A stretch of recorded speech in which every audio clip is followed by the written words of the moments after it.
Okay, I had already started doing this before I decided to make a video, but basically what this is buttercream.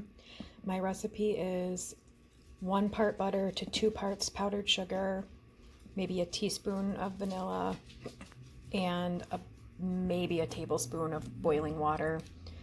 After you beat up your butter and sugar and vanilla, dash in the boiling water, continue to beat it up to smooth it out. And then you take, excuse me, I have the hiccups, 1 piece of parchment paper, scoop a bunch of your buttercream, plop it on there, and use your spatula to smooth it out into, I don't know what that is, maybe 8 by, I don't know, 7 by 10, something like that. You want it enough to get however many of these you're gonna need. I'll probably do 6 or 8. So once you get it kind of in the shape that you want, you put another piece of parchment paper over it, and then take something flat like the bottom of a cookie sheet or this cutting board and turn it upside down, put it over top, and then just kind of like firmly press it to flatten your little icing cake out. It doesn't have to be perfect.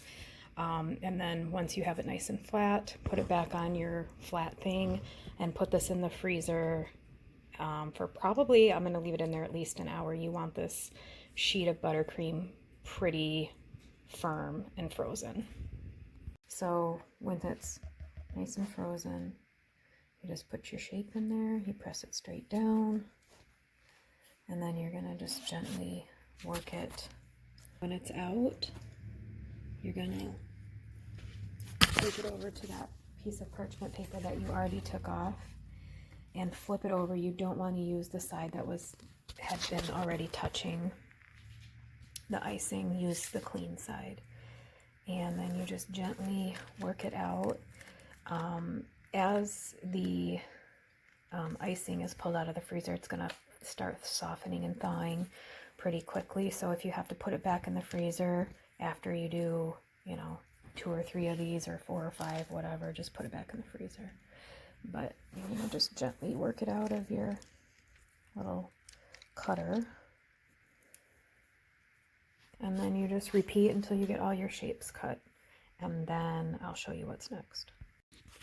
All right, well, once you get all your pieces cut and they're on your clean parchment paper, put them back in the freezer so they get hard again if they've gotten soft while you're doing it. They're maybe 10 minutes just to make sure they're nice and firm. So while you were waiting for your shapes to freeze up in the freezer again and get hard, you could have taken your little scrap pieces of icing and put them in a bowl and mix them up with your second color. I'm using dark green.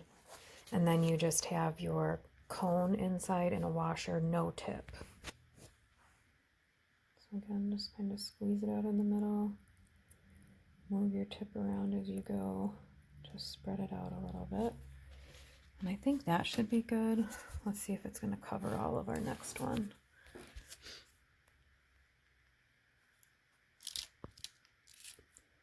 Just push down. Yeah, I think that's better. I think we're getting almost all of it covered. And then just do that with all the rest of your cupcakes. And then I forgot to mention, make sure you're putting your shamrock shapes far enough apart on your parchment paper, at least probably 1.5 inches, 2 inches apart, probably at least 2 inches apart, so that when you put your cupcake down, you have enough room for the cupcake to spread out and cover the whole area.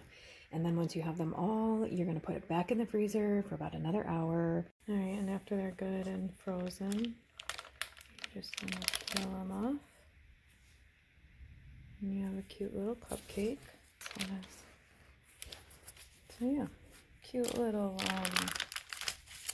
St. Patrick's Day cupcakes for you.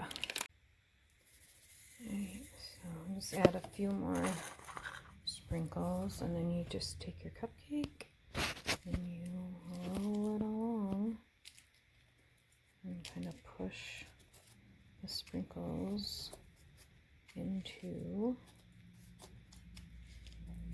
the edge.